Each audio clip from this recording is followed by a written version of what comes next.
Hello, everybody. Good afternoon. Um, Hi, Destiny. Good afternoon.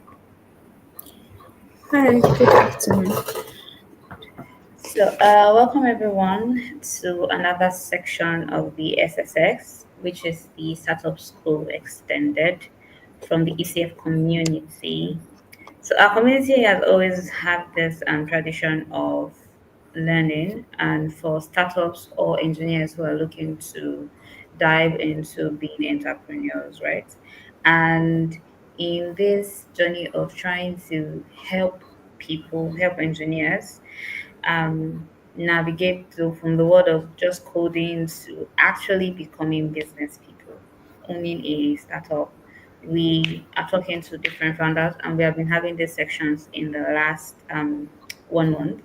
Today, we'll be talking to Destiny. I would allow her to introduce herself, but she is a startup founder and she has like experiences that she can share with us today on validating startup ideas that can help us to know if the idea we actually have is just an idea, or should this be as an inspiration, or is actually something that we should work on. So, welcome, Destiny. It's a pleasure meeting you here. Do us the honor by introducing yourself. Thank you. Okay, my name is Destiny Sichon, and I'm a student at River State University, and I'm a founder of Cybertron, which is a company that helps in data protection and encryption of data. Yeah. That's nice. You're welcome. So when I first saw your bio and said that you're a student, I was like, how do you manage both? I already Yeah, know. it's very tricky. Yeah. I mean, you're doing it. It simply means that it's an inspiration for one of us that's thinking of doing it to, dive into that. So, I was able to get a few questions from the community members concerning this topic, and so I'm just going to be asking those questions, and uh, we'll just go with the flow. We'll just go with the Okay. flow for now. It's supposed to be like a very relaxed atmosphere. So the first question is, when you first had your idea to start Cyphertron, what was the convention behind that? What was the reason why you felt like, okay, this is a problem that needed a solution, and I had that. Okay. First of all, I did my research because I noticed that there are a lot of cyber crimes, especially in Nigeria and in the world in general. So I was like, okay, what can I do that a lot of people don't normally do? Because in Nigeria, there are not a lot of companies like that actually focuses on protecting your data on your phones, on companies and enterprises. Like there are not much companies like that can actually do that. I was like, okay, why can't I do this and produce this like service that not a lot of people actually do and that can actually, make an impact and help protect those data because data is everything. Every device you use contains your data. Every social media platform, they all have your data in it. And imagine Yeah. if you're using your phone and your data gets leaked and all your pictures and everything gets leaked on the internet. You know how bad that is. So creating that and being able to create that is, yeah. Okay, so you mentioned that in Nigeria it is not very common to get companies that are concerned about data breaches and the rest. So how did you determine that it was a real market for you to dive into in Nigeria, especially? Research, a ton of research. Yeah, Google is your friend. LinkedIn is your friend too. So Okay. yeah, So you spoke to a lot of people and supposedly users that you think would need this software that you yes, do. yes, I Okay. have. Especially companies and organizations. That the most people, like banks, for example, that the most Mm. people that need this. So it is very, it's a big market for them to like dive into because not a lot of people actually, have this service to offer them. So Okay. That's actually very nice. So I know the place of research in when starting any idea, not just as a startup company. No matter the business you're starting, the place of research is there. But when it comes to startup and comes to in the world of tech, my question would be, how did you conduct? I mean, you already mentioned that Google is your friend, and then you meet up with people. So I'm guessing your research was around budget-friendly areas. You didn't do anything extensive that could help validate that idea. my research was based on what um, what is needed and how I could bring that service. That was basically what my research was mostly about, and about how to start up with the capital I had. because that's one thing you have to think about when you're starting doing this, especially a tech startup. You have to think about the funding and how to get investors and all these things. Yeah. You didn't have to think about. So yeah.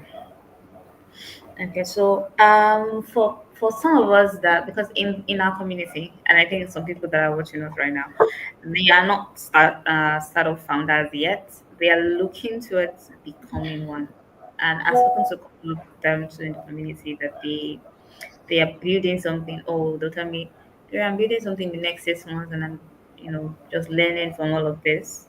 So for if a software engineer now, I think that's the right term that is looking to become a startup founder in the next 6 months, what are the tools that you can advise for him to be able to ascertain that okay, this idea that I have should not really be something that I should work on, is not a bankable idea. It's just one of those ideas, and not to make anyone feel like okay, what you're doing is not worth it. Just to tell them that Mm. okay, I think there's no these are what you can do to determine if there's a market for what you are thinking about or what you are trying to develop. Well, I think number one, you have to look at the market and the user friendliness of whatever thing you're making. How is it going to be grasped by the your consumer base? How people are going to be able to use it, and stuff like that. That's what you have to consider. You know, so I feel like not every idea is a bad idea, but not every idea can be put out there to Yeah. get. So yeah. Okay, so when you were making this research and you were asking people, oh, okay, is there a real market for this? I'm sure that because we're humans first, and then we're Mm. Nigerians. There are a lot of people that would just tell you, I don't think this is going to work, and then like negative feedbacks. How did you manage that to be able to separate? Okay, these are people that are actually telling me the fact, or these are people that just don't want me to dive into this. How did you manage the negative feedback that came with the feedbacks that you got generally from your research? Funny enough, the only negative impact I've gotten are from men that don't feel like women should actually have those or to have the power to have those roles or to get into those kind of things like own a big tech enterprise or stuff like that. So are the main issues that are faced. But aside that, people were quite welcoming. When I brought out the idea, they were just like, okay, how do you? Everyone was just like, how do you intend to get funding for this? Because this particular route I'm in has to do a lot of money because we have to make sure that it's good because people are trusting you with their data. You don't want someone Yeah, else to like be able to log in and then access it, and then you have to face by people can sue you fantastic. because of that because you compromise their data. So it's a lot. So that's basically the negative aspect of what I faced. Yeah. Okay, so do you have like or did you have a metrics of measurements to say, okay, this is an idea that I want to do. Okay, no, I'm leaving this for a much later time. Okay, I'm doing this now. And do you have a metrics that you work with? Maybe something that every other person can apply. Um, Not really. Once about me, I just do what I want to do, and it always seems to work out. That's the funny thing about me. So if I say, okay, I want to start this up and everything, that's one thing I talked about having connecting with people. If you can connect with a lot of people, especially with like-minded people within your space and within your area, they could help you a lot and achieve a lot.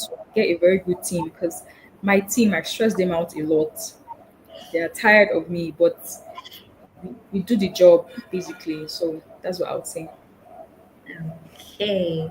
So another question would be, how were you able to, when you meet people, or now they're already a startup founder, and then people come and meet you and say, "Oh, I like this idea. I want to tell me more about this." How are you able to differentiate between somebody having a demand for something and the other person having an interest? How are you able to like separate that and know? this person can be my client, and this person is just interested. Okay. Um, First of all, if the person is ready to put in money into it, that's when you know the person is serious. Yeah. That's how I know. Because if you're just asking me and just wanting to know, I'll just know, okay, this person is just interested. Or if you're willing to like get the software and willing to like do it, then I know that okay, yeah, this person is serious. I think that's how I mostly differentiate between the both. Okay. So from everything that I've read about you, I think your startup is about 2 years plus now. If Yeah, okay, so I'm guessing that there have been like some moments where you felt like, "Ah, did I really choose the right path?" yeah, I have. Uh, what gave you the courage to just keep going and just ignore all of those um negatives, all those setbacks, and just kept going and going and going? I would say my team. Yeah, so mostly the ones giving me the support and everything because they are very hardworking people. So I feel like I will not be where I am now without my team. So I would say, yeah, they're the main reason why I'm still pushing up to now and everything. Yeah. That's amazing. Being part of a team myself, I think I don't think the value that a team can give you can be overly estimated, right? It's Yeah. important, really. Uh, and also because of the amount of influence that a team can have, be it if your team is negative, every other thing around the It's going to be environment that negative. you're in Yeah. will be negative. Yes. So how did you come up with picking people that would form this amazing team that you have currently working with you? Okay.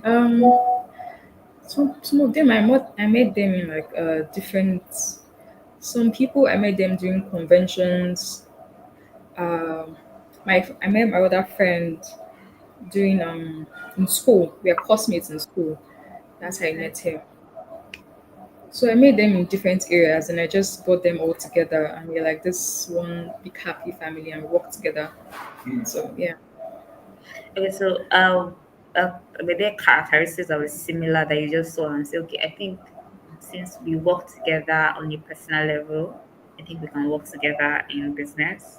Because a lot of people say, do not bring friendship to business. Or when we are friends. But when it comes to work, I'm different. So my question is, if these people align, like in terms of character, align with me on a personal level, is this enough validation for me to want to work with them in the place of business?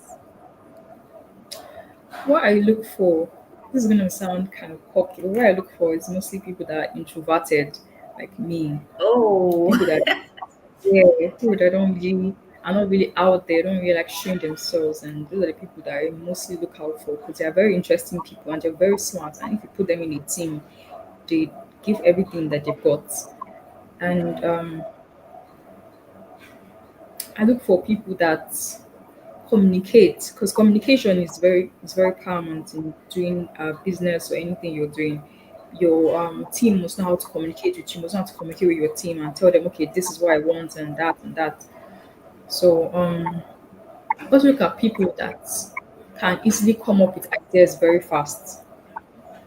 oh yeah. People that are very quick thinkers. So yeah, this is what I look out for. So I guess that's a win for introvert people, at least. For those of us that do not like going out, it's a win for us. We are very creative. That's nice. It's good to know. So one last question before I think there might be other things that you would want to share that might not be captured in my questions because these are just questions from the survey that we had in the community. All right. So Okay. now after like you've had your startup and then you got these data bridges sorry, you had your startup and then you started working on your first gig, right? How what did you do in terms of continuity? So when you start a business, there's always this excitement that comes with, oh, I just got my first gig, and most times after that first gig, if a lot of people don't know what to do after that. They feel like they're supposed to get referrals, they're supposed to get connections because of something that you did initially. But in terms of business, we all know that it does not work that way. So how did you navigate from getting your first gig to the place that you are right now and still planning on continuity? Um, I would just say it's God, honestly, because after the first client and slash investor that we got, it was after they kind of went downhill.